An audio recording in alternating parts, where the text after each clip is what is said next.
Welcome to episode 19 of Poetry Worth Hearing, hosted by me, Kathleen McPhillamy, with music by Alex Heen.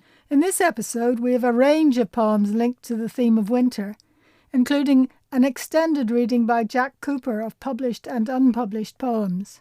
Other poets include Eva Wal, Inge Milfull, Paul Wren, Helen Overell, Dorothy Yamamoto, Elizabeth Barton, Tomlinson and Fiona Perry. There's also an interview with Kate Noakes, and we finish with a reading by Kate from her recent well-received collection, Goldhawk Road. To find out more about the poets and read their poems, go to poetryworthhearing.biz.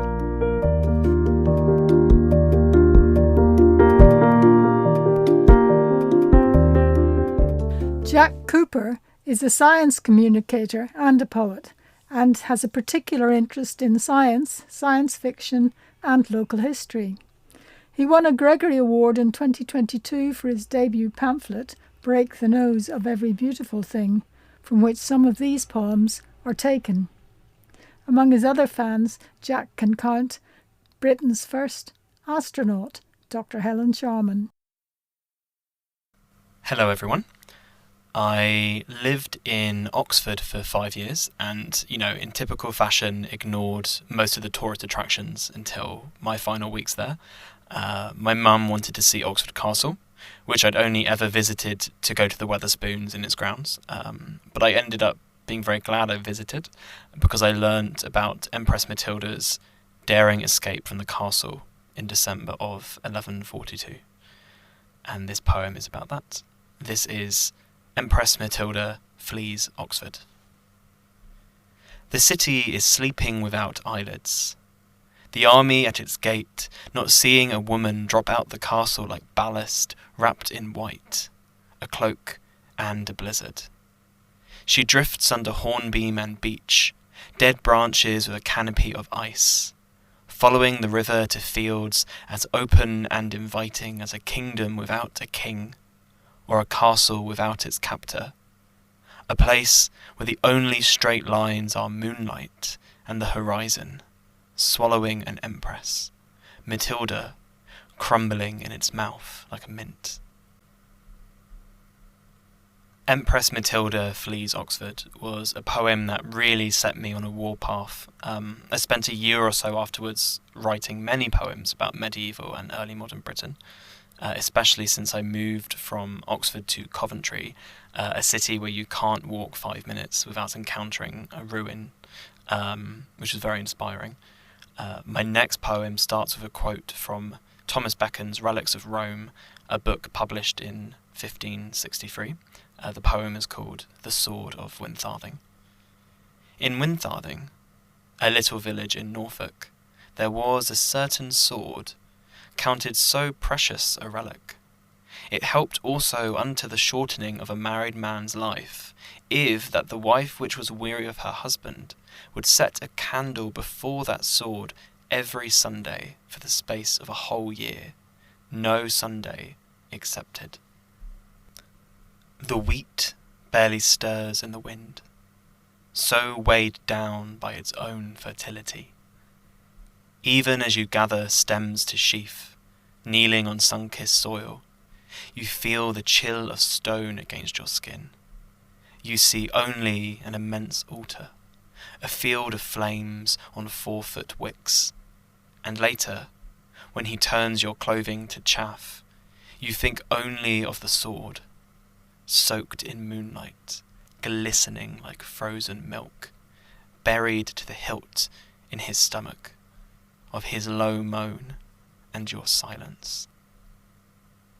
You were taught to speak with your body and not your mouth, to weave around others like twine. You were raised to be a sheep with many shepherds, the Father, Son, and Holy See. The candle weeps, its wax as pure as the snow that has already started to cover your tracks. He has been good to you. Your bruises go with a spring thaw. You think of the animals you trapped for tallow to make a year of candles. The dogs tempted with scraps, the sleeping dormice plucked from hedgerows like plump berries, drowsy bees smoked out of their hives. Doubt is self-seeding. It soon grows past its plot. Will you pray to the sword of Windfarthing? Cheating slightly now on the winter theme, I have 2 poems about Antarctica. I've been obsessed with Antarctica for a few years now. Strangely, it all started when I read that Antarctica's landmass is 40% larger than Europe's and is 50 times the size of the UK, which really put it into perspective for me. It was so shocking to me that a place so immense had, entered my mind only once or twice in my life. The next 2 poems look at Antarctica in 2 very different ways. One is perhaps more of a traditional view, and the other concerns the native Antarctic wildlife. So this next poem was originally published in my debut pamphlet, Break the Nose of Every Beautiful Thing, which is available now from Doomsday Press. Vor. The sky is rough-spun calico. The sun and moon a lopsided umlaut over Antarctica's open O. A great expanse, hemmed by the Pensacolas, Fiel, Vinson Massif. Mountains wearing snow like rotten teeth wear enamel. We move onto the ice sheet. Swallowed with an apathy we mistake for kindness, our sled slicing through the storm like an open palm through a theremin. Dogs dissolving in the blizzard like slugs in salt, and everywhere the land shimmering like a field of crystalline cow parsley. So it turns out that Antarctica is, very much alive, which again was another shock to me. It has native birds, native mammals, microbes, and so on. And as far as I can tell, the only types of life it's missing are shrubs and trees. And of course, now we have a few humans dotted about. So this is Vestfold Hills, Antarctica. The sky, the sea, the land. Stark, silent, and alive. Lichen hugs hard scrabble soil like mist, or wet paint with crackly earth. Algae nestling in fungal filaments like burrs caught in fur. In a place like this, life is a gift they choose to give each other. Fungi shielding algae from the frost as they work at the slow distillation of sunlight. Sugars collecting inside them like dew, food that sees them through 6 months without dawn. A season where the winter collapses in on itself, dense and dark and inescapable.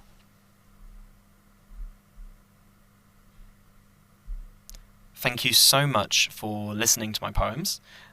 If you enjoyed them and would like to discover more of my work, please visit www.jackcooperpoet.com. And I will close with one final poem titled Moon. I want the sun to spit at me like hot oil, but there she sits, clot of cream, bleached orange, full and sweet and selfish. She won't wane, pools like wax at the base of a burning candle. We wrap ourselves in this thin shawl of moonlight, gorge on whatever warmth we find like dried strips of ash gourd. Oh God, let us rest. We're so tired, and the wolves won't stop howling. Jack's book can be ordered from Doomsday Press. More details and texts of the unpublished poems are on poetryworthhearing.biz. Next, continuing the theme of winter, is Eva Wal, who is a visual artist as well as a poet and who writes in both German and English, although this poem is written in English. Winter enchantment. Twigs stretching, reaching out to the edge of the woods as I enter. Holly whistles. Red jumps from spiky stacks of green. A sudden crisp crack of a frozen drop tumbles into silence. Whispers whipping through beams of sunlight, diving into opaque foliage.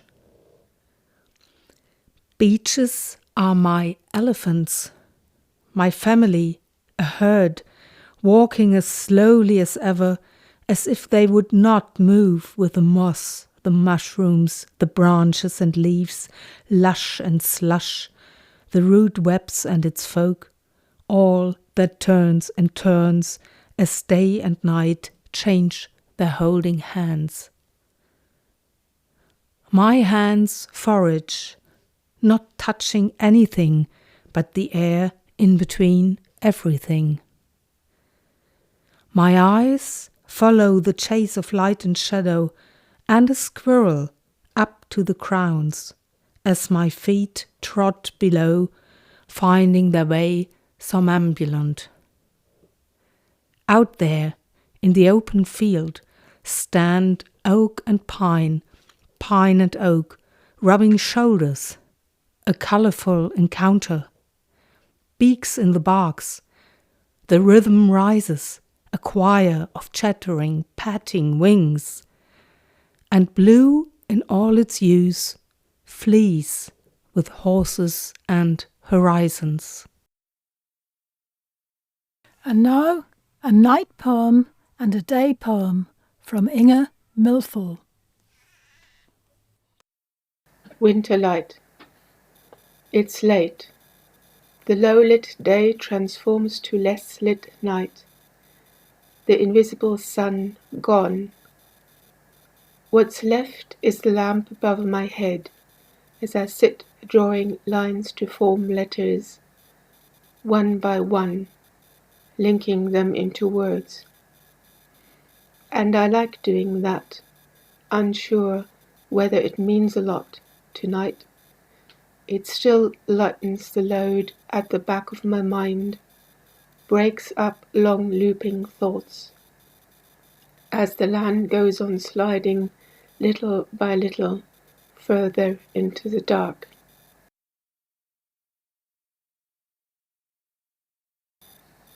Crossing the park.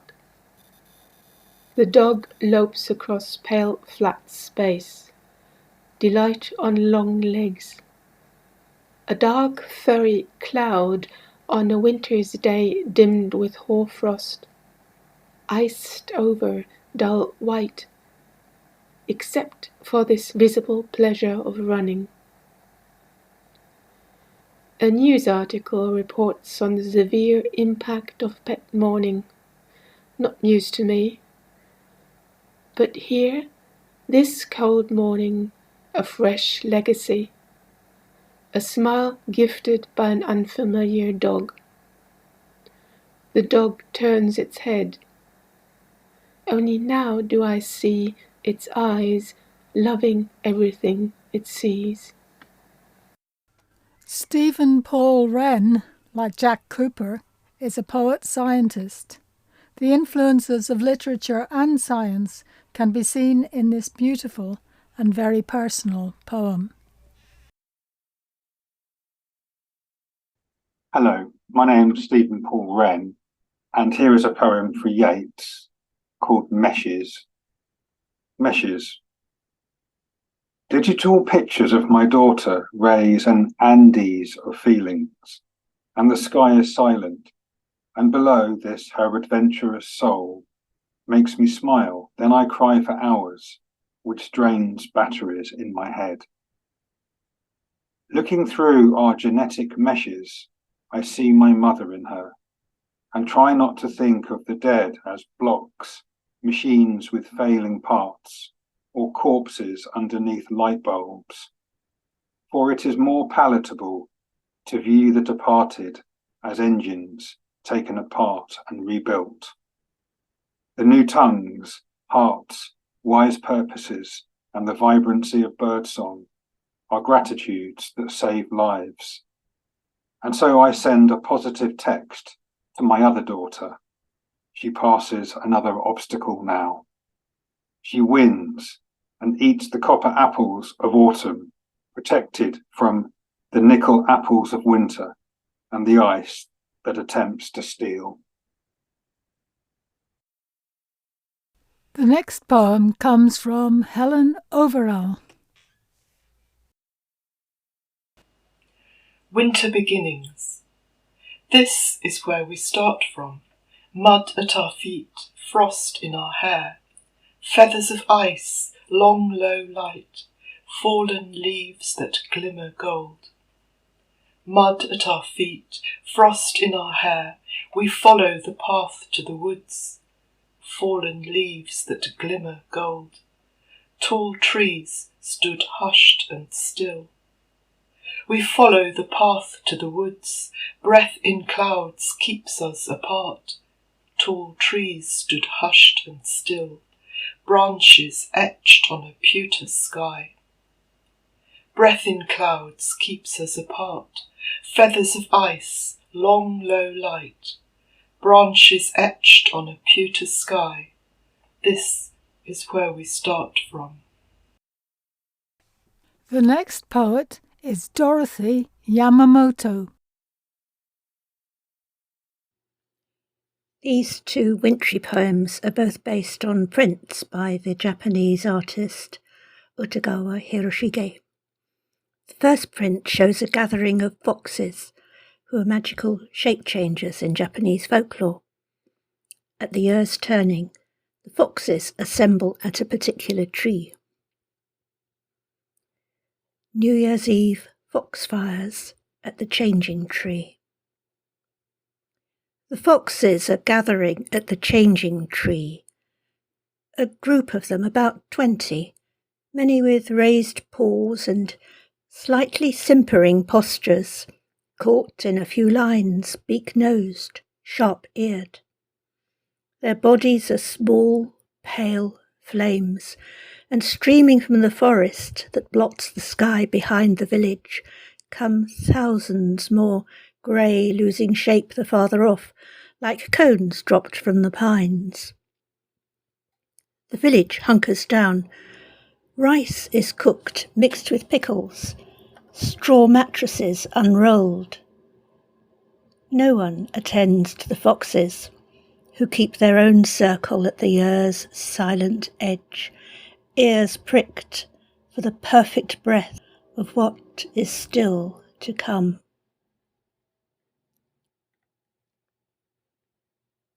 Mount Haruna in snow. Why do we keep drawing houses? So easy, of course, the way children plant the eyes with curtains and the door with its shiny navel. From trains rattling past long-grassed gardens, a swing looped over itself, the blur of someone behind steamed-up glass. We think, yes, there's someone there, but who they are always escapes us. Perhaps we can complete no more houses than our own. Inside this print, in front of the ice peaks, there's a small house, triangled roof, thin poles tinted with brown, and a bridge leading to it. A bridge scarier than you can imagine, loaded so full it might be made of snow above a deep crevasse. And, as always, there are travellers just beginning to cross. It is the slightest of lines that is drawing them, the promised edge of another life, worth braving the whirling weather, the blue slipstream of the faraway water. As they step up to the veranda, I watch them carefully knock the snow from their boots and remove their gloves, ready for greeting. Elizabeth Barton was one of the poets featured in episode 9. She returns with 2 poems. I'm going to read some poems set on heaths in winter, written in the voices of a wild rose and a Dartford warbler, the only warbler to spend the winter in Britain. Dog rose. Edge rose, hedgerow. I entice you with my scent, only to rip your skin. My roots are a cure for a mad dog's bite. I sink my claws into the scrawny stems of brambles, scramble towards the light. Come frost grip, stripped of leaves, my straggling limbs ghosted with lichen. I am all fruit, garlands of scarlet hips flaming the wasteland, beckoning bright-winged flocks from the north, each blood bead pulsing with the mystery of flower and thorn. Dartford warbler. Like a secret, I spirit from bush to bush, skulk amongst thorns. Though I have wings, I cling to my heath kingdom. On mornings mist-spun, each golden flower gloved in a web of silk, I'm dry in my fastness of spikes, cracked seed pods. Rich pickings here. Come spring, these shroud makers will larder my chicks, their threads bind my nest. I'll perch on the highest stem, startle this land awake with my cockerel eye, rattle your ancestors' bones with my prickling song.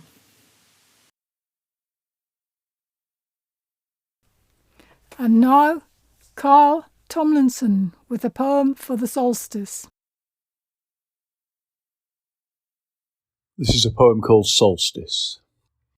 Before a single plough is hitched, while wheat is still its private green, before the cricket season's done, while festival fields still wear their tents, weeks before the schools break up, while hens still lay an egg a day, my old man is bound to say, the nights'll soon be drawing in, as if our careless summer days and wanton hours of heat require some expiation that only winter's withering can bring.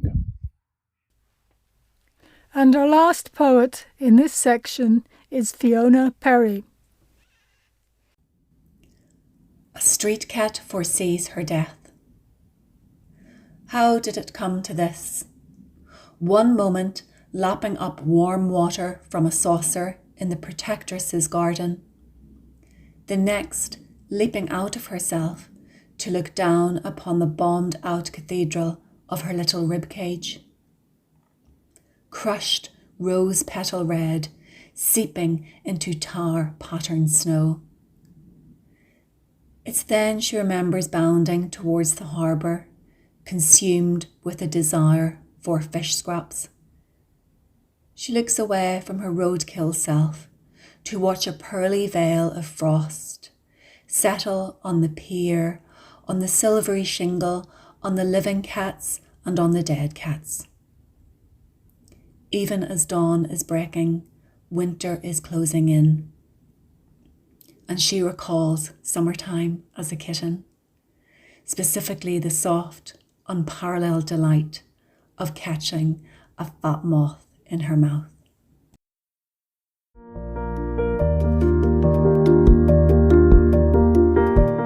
Kate Noakes is an Anglo-Welsh poet. She has Welsh parents but was born in England.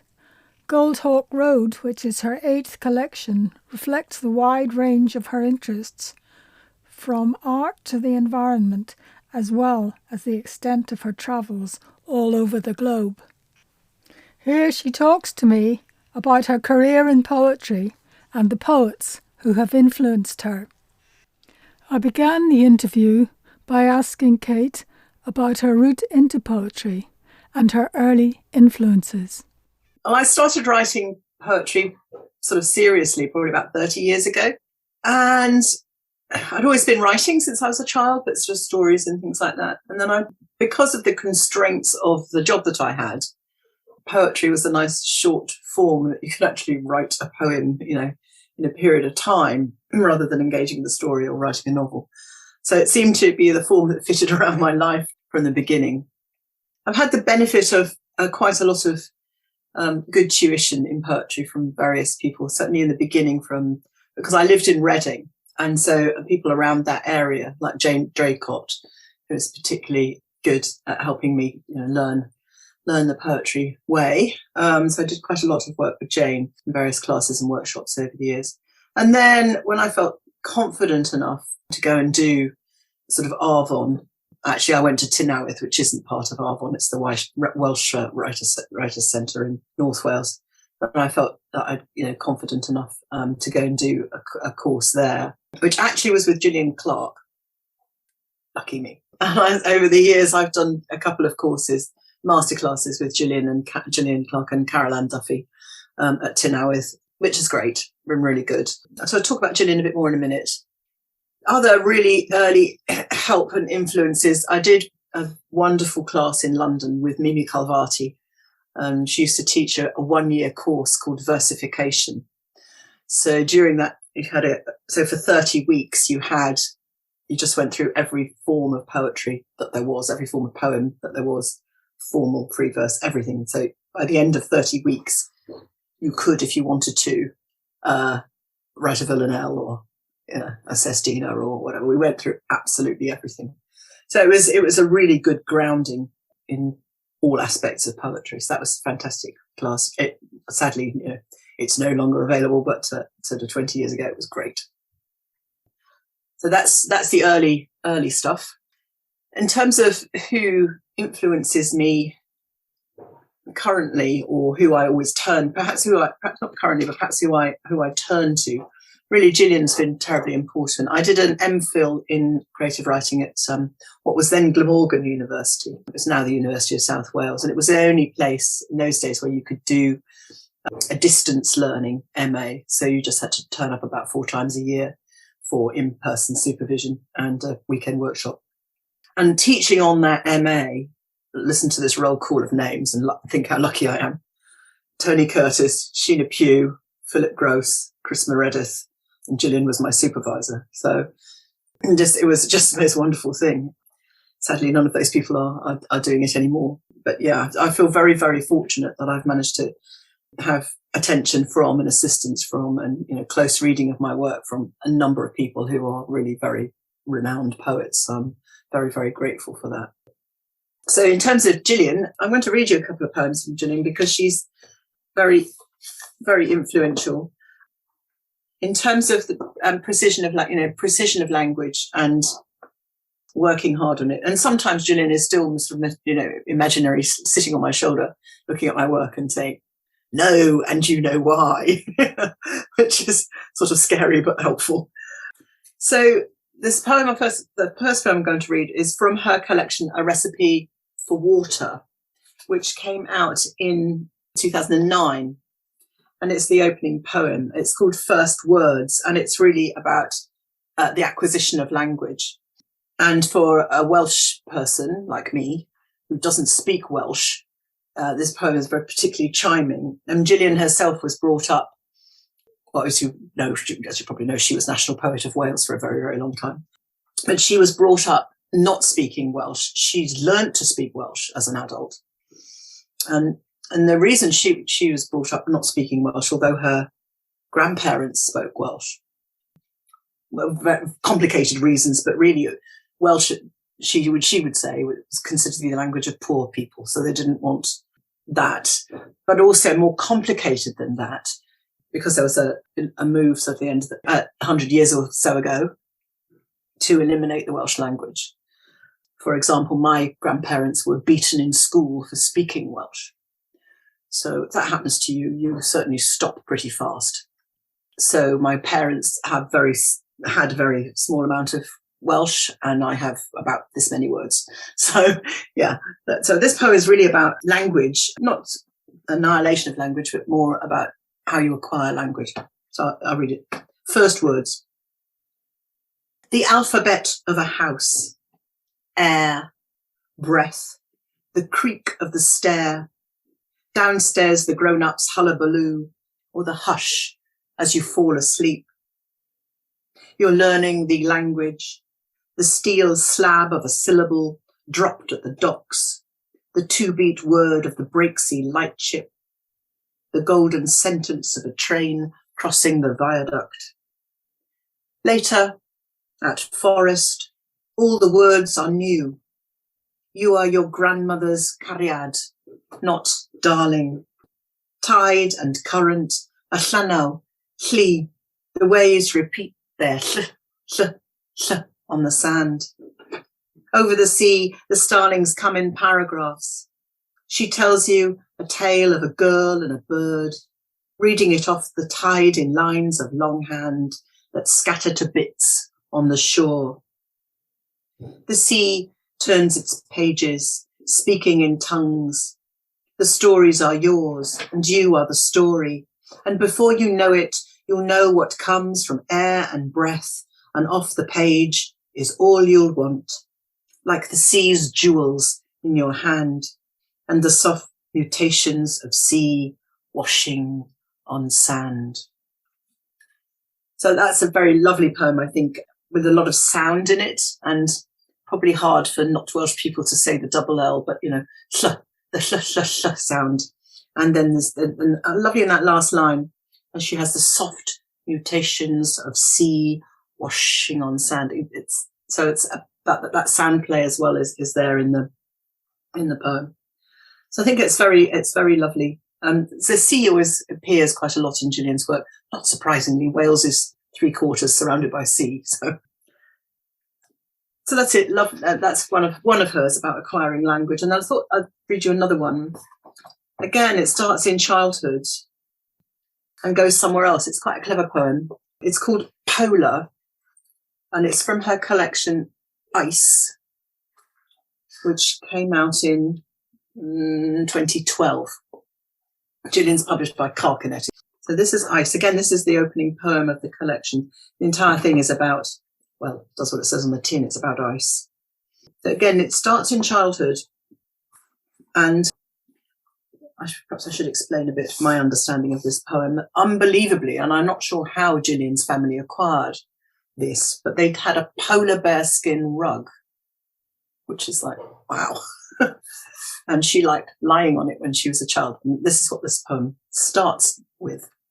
But some wonderful description. And I think that's key. I'll just read it. Polar. Snowlight and sunlight, the lake glacial, too bright to open my eyes in the dazzle and doze of a distant January afternoon. It's long ago, and the house naps in the plush silence of a house asleep, like absence. I'm dreaming on the white bear's shoulder, paddling the slow hours, my fingers in his fur. His eyes are glass, each hair a needle of light. He's pegged by his claws to the floor like a shirt on the line. He's a soul. He's what death is. He's transparency, a loosening flow on the sea. But I want him alive. I want him fierce, with belly and breath and growl and beating heart. I want him dangerous. I want to follow him over the snows, between the immaculate earth and now, between the silence and the shot that rang over the ice at the top of the globe, when the map of the earth was something we knew by heart, and they had not shot the bear, had not loosed the ice, had not. And it's a clever poem. It's sort of subtle climate change, climate crisis poem. And I love the way she's chosen one image from childhood. And actually this fantastic line, fantastic phrase, each hair a needle of light. Brilliant. And use that to be very subtle about destruction of habitat. So that's kind of a masterclass in how to write a climate crisis or environmental poem, I think. Anyway, so that's Gillian. I think she's very, very influential for me. And we've been very grateful over the years for her time and attention. So the other poet who really has been helpful to me, who I turn to often, and again, somebody who will find just the right word, is Seamus Heaney. And I thought I'd read you one of his bog body poems, because I'm actually working on a sequence of bog body poems myself. I went to Denmark this summer, and we'd just seen a museum in Aarhus, and there was a bog body there. And I'd kind of forgotten about them. You know how you sort of know things and then you forget things. And then, so they came back to front of mind this summer. And so that was in Aarhus, and that is just where the Grabble Man is. And that's the poem I'm going to read. And then, having remembered the bog bodies, the very next day we went rushing off to Silkeborg to see the Tolland Man, and so on and so on. So I'm doing my own bog bodies, but I'm talking about the women, a different focus to Seamus Heaney. But this poem I'm going to read is called The Grabble Man. It comes from his collection North. This was published in 1975. But what it is this most wonderful description, and really sumptuous description, and that one of his things he was awfully good at. The Grabble Man. As if he had been poured in tar, he lies on a pillow of turf and seems to weep the black river of himself. The grain of his wrists is like bog oak, the ball of his heel like a basalt egg. His instep has shrunk, cold as a swan's foot or a wet swamp root. His hips are the ridge and purse of a mussel, his spine an eel arrested under a glisten of mud. The head lifts, the chin is a visor raised above the vent of his slashed throat that has tanned and toughened. The cured wound opens inwards into a dark elderberry place. Who will say corpse to his vivid cast? Who will say body to his opaque repose? And his rusted hair a mat unlikely as a fetus's. I first saw his twisted face in a photograph, a head and shoulder out of the peat, bruised like a forceps baby. But now he lies perfected in my memory, down to the red horn of his nails, hung in the scales with beauty and atrocity, with the dying gall too strictly compassed on his shield, with the actual weight of each hooded victim slashed and dumped. So there we are. You can see how the description of that, the black river of himself. I mean, it's just wonderful. And the ball of his heel is like a basalt egg, and his instep is a swan's foot. I mean, it's just really inventive and beautiful. And I really, even though he's dealing with a very tough subject matter, a murder victim who's been dumped in a bog, it has incredible beauty to it. And that's Seamus Heaney finding the right words, and particularly like things like a glisten of mud. That's brilliant. A glisten of mud. Fantastic. It's Heaney for you. So I'm always reading him. No Welsh person can say they are not influenced by Dylan Thomas. I mean, I would. No, I mean I learned from as a young child, I think, reading Dylan how to play with words. There are possibilities of language, and play with words, and putting unlikely things together. I'm thinking of the beginning of Under Milk Wood, where he describes the women, the webbed-footed cockle women and things like that. And I think just at the beginning of Under Milk Wood, the snouting velvet dingle and things like that. It's just you know exactly what he means. It's where the animals are snuffling about in the dark, but that kind of thing. Yeah, I mean, I love Dylan. He's great, absolutely fantastic. I asked Kate about her interest in environmental issues. I think one has a responsibility to confront the world we're living in now and find expression for it and bear witness. That's kind of the job of a poet, I think, is to describe where we are, how we got here, and what we ought to do about it. It's very hard to be positive. I don't think me writing a poem is going to change the fact that we've got a warming planet, but I think it's important to bear witness to it and try and find a way to do that that's not too tub-thumping. I was interested in how Kate kept up with contemporary poetry. She gives a fascinating insight into the hard work a poet has to put in if they want to create a presence for themselves on the contemporary poetry scene. I mean, I go to quite a lot of launches and readings. I mean, luckily I live in London, so I could go to something every night, more or less, if I wanted to. I'm quite interested in the voices that we don't hear from or haven't heard from. So people like Roger Robinson or Roy McFarlane. Yeah, people who need a wide. I mean, Roger won the T.S. Eliot, so what am I talking about? And other younger people. Yeah, I like going to young people. They're full of energy and rhythm, and it's a much more performative as well, I think, which is a really important part of poetry writing.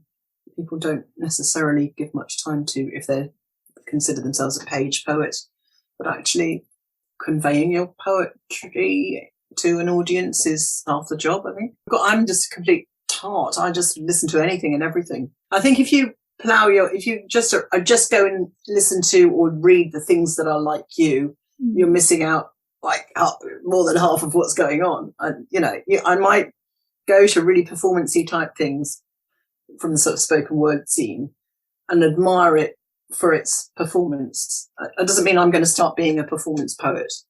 Poetry is this huge thing, this huge spectrum, and just enjoy the sheer playing with words or engagement with language. That using. I mean, that's what writing poetry is about for me. It's enjoying all the possibilities of language in order to express whatever it is. But there's something to be said about sound poetry. So, for example, I was giving a reading last week where one of the readers was Dutch, and so he read in Dutch, which is entirely inaccessible to me. I don't speak Dutch, so all I'm getting is the sound of the words and the rhythm with which that the poem has, and that was actually really instructive and really enjoyable. And then he'd read the poem, and then somebody else would read a translation into English.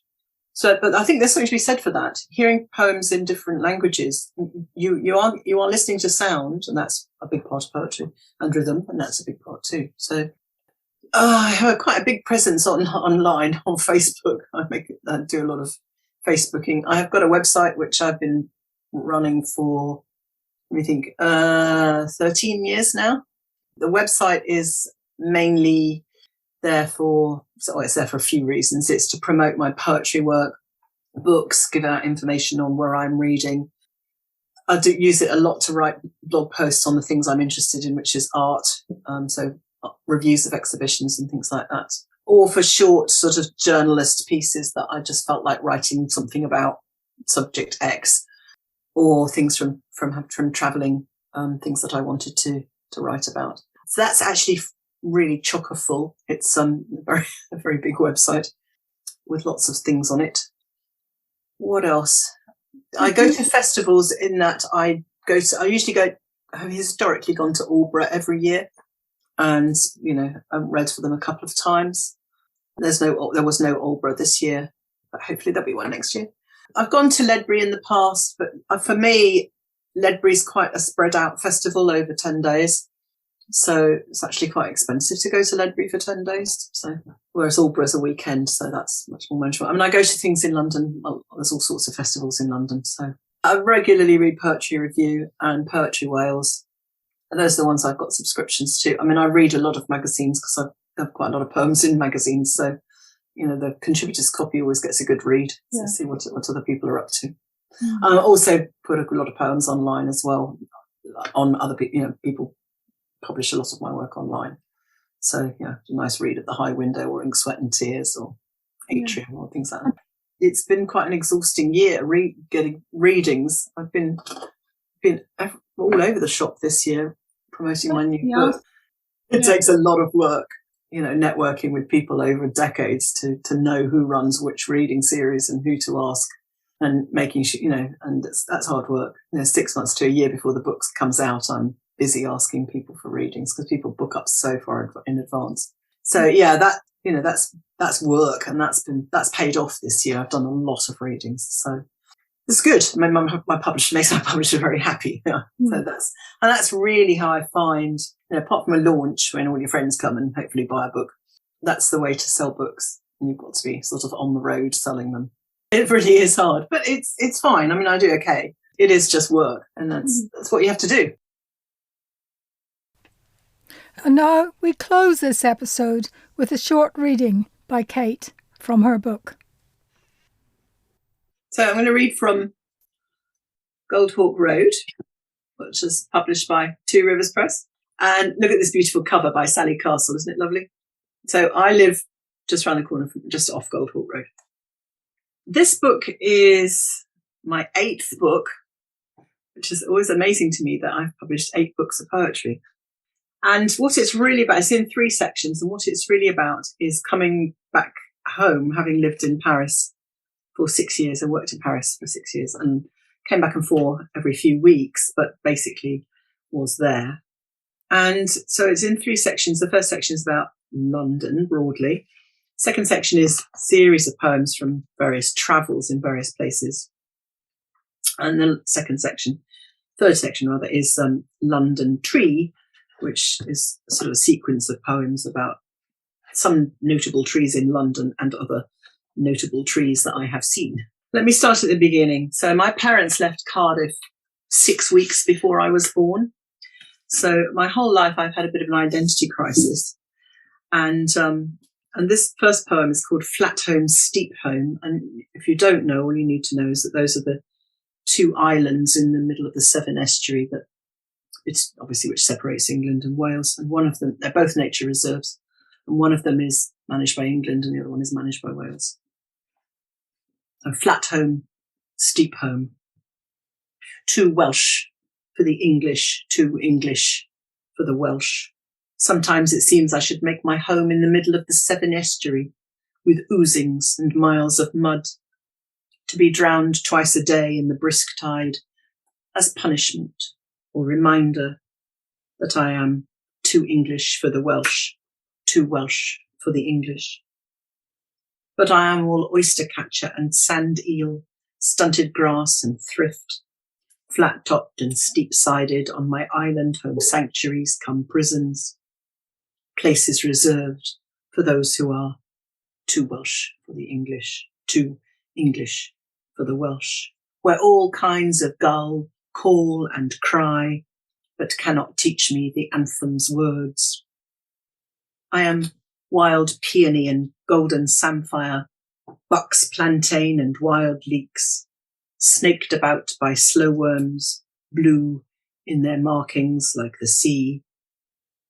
I am cranesbill and trefoil, stone crop and rock lavender, all the colours of land and sky, yet still 2 English for the Welsh, 2 Welsh for the English.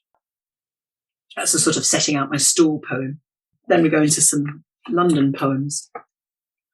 This is a long one, so I won't read all of it. So this is long, but I won't. So it's about coming home from Paris and the different layers of London in time and place. It's called Each Night in Jasmine Sleep. 1. She dreams of Goldhawk Road, knowing she's home when anyone speaks and she understands every word, smelling old tar on the tube stairs when no one takes her bag, passing the corner barber packed with dudes having weekend buzz cuts, noting the taxi sign offering school Rands, and pushing open the front door against a paper mountain. Takeaway flyers, 2 bills, 1 card. 2. And she dreams she's Christina Rossetti at the opera. Carmen, she thinks. She looks a little fierce, but before the curtain, she asks if she's right about the goblins and the girls. Christina gives her a wink, smiles and taps the side of her nose with her long index finger, its nail flecked with white. Calcium deficiency or surfeit, she can never recall. 4. She's in the sun in September 1940. Your typical London pub.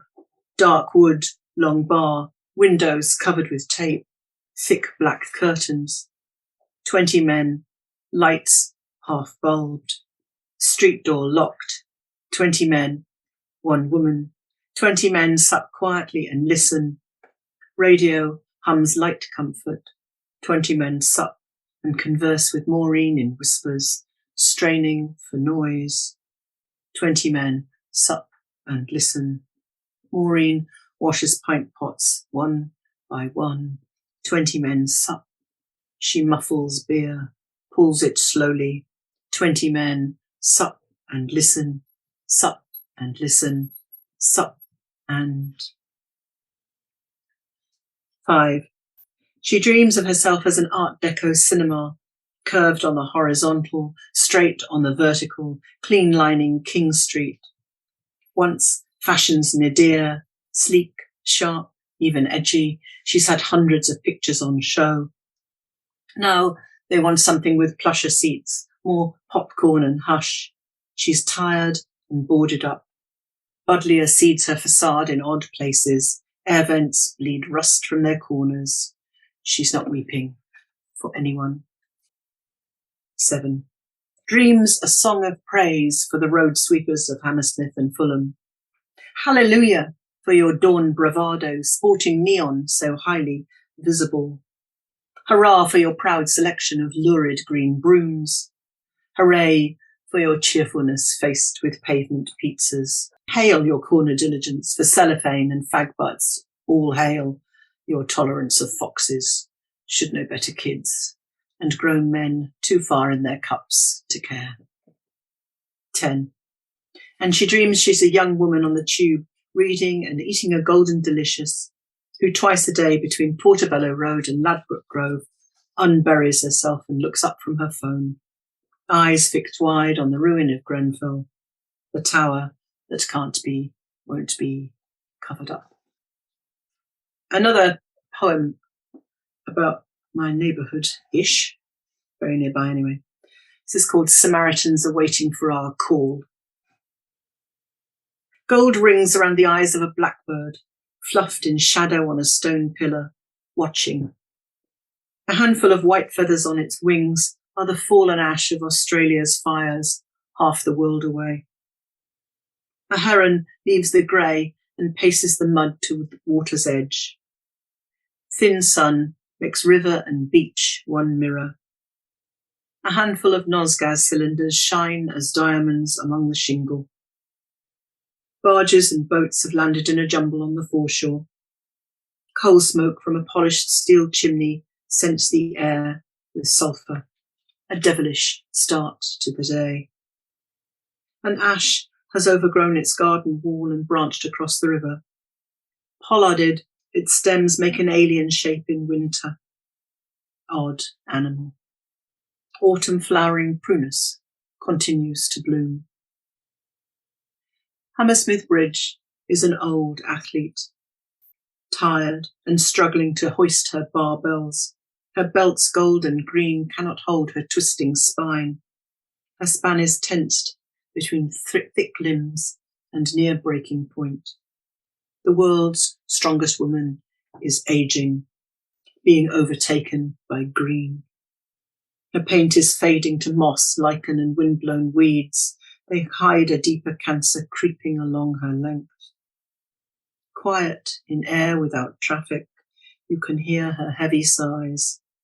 The gold of unicorn, castle, many lions, portcullis, winged harp, and the cross and sword of St. George, her old tattoos, is fading fast.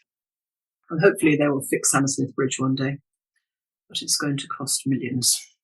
So just to change the mood a little, a couple of sexy little poems. I am nothing like domestic. When my neighbour kisses me, I often forget the surprising third, the cheeky one that says I'm Dutch. After, Jan tells me he misses real chowder, cumin seeded in green rind, cinnamon biscuits at Christmas time, dark wheat beer, and the thin light in a vast cloud sky. That's why his good wife plants tulips, wax lips to blaze and crazy their river garden in spring, on days when I don't cut the privet. leave it for nesting birds. Did I say he's fond of swansdown? Handed over the hedge, my reward's a bunch of scarlet. It burlesques my kitchen table. Petals flash black triangles as lifted skirts. Pollen teases the oilskin cloth. 2 years ago, there was an unfortunate book published called Growing Up for Boys. Unfortunate, it had some rather ridiculous description of women's bodies or changing women's bodies. I know it was quickly withdrawn, but before it was withdrawn, I caught this poem. Growing Up for Boys. The morning I wake and find I am growing a pair of attractive boobs is the day I spend lingering in lingerie, fingering lace, silk and ribbons in all the colours I can think and new collection ones I can't, choosing finally and after much argument with mum, supported by the tape measure lady, the balcony, a tough construction of white and steel underwiring, a fine proportioned vista over Verona where my twin Juliets can run out just so far under sun and stars, seeking as many cameramen as can be crossed in an easterly facing courtyard, who pap them, tag them, post them. It is also available in whip crack black. So let's do some travelling. My children always wanted to go and swim with dolphins, but I really don't like seeing animals in captivity like that. So that's where this poem came from. Learning bottlenose. Click, click, click, click. Nice try, Dr. Dolittle. Pity you didn't think of this ages ago. We could have saved you so much time. All you had to do was ask about our version of Morse code. We'd have told you all about the burns on our skin and which waters prick and scald us. Here's a clue. We're no longer swimming there, nor are the fish. Click, click, doctor.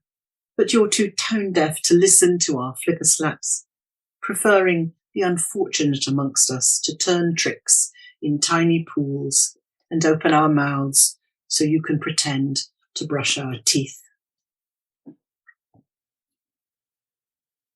This next poem is a strange title. It's called Earth Surface Sediment Transport.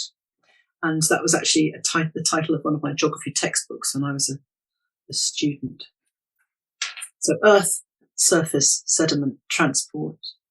The trouble with having a geography teacher for a mother is the way she forecasts disaster.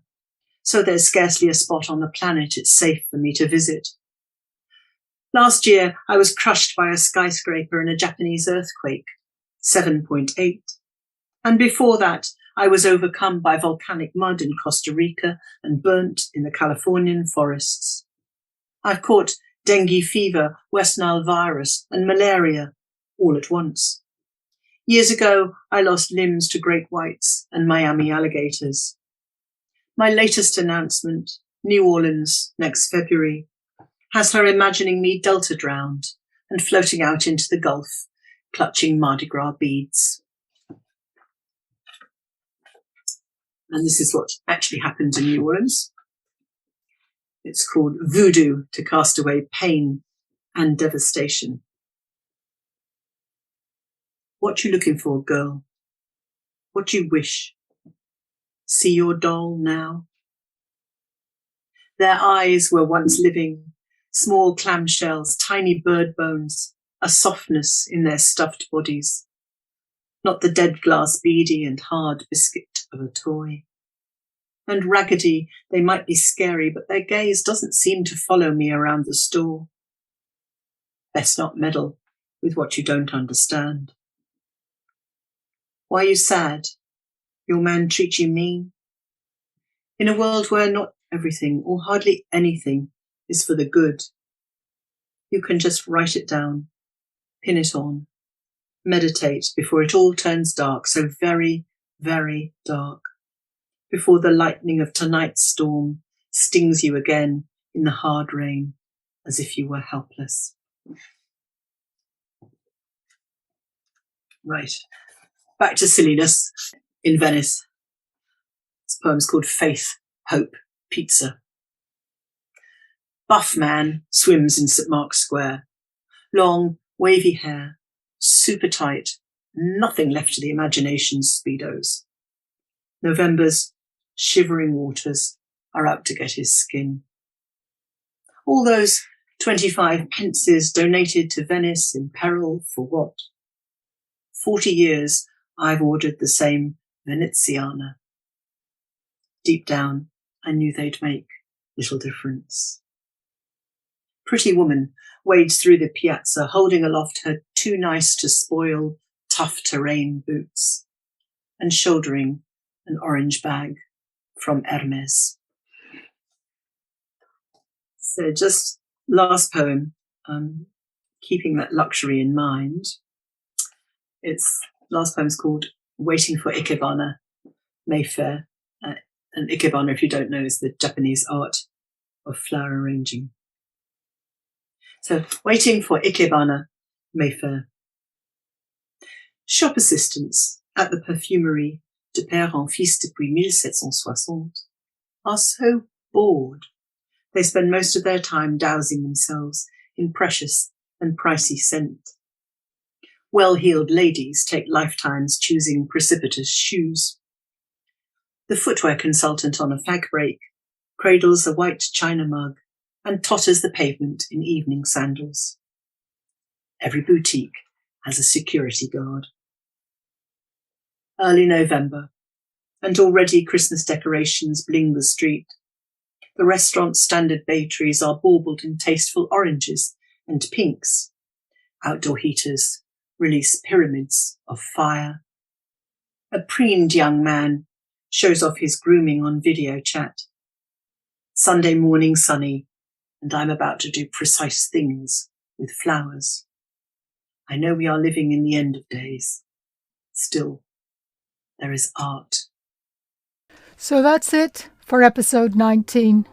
More about the poets, their publications and texts of unpublished poems on poetryworthhearing.biz. Happy Christmas, and I hope you enjoyed listening.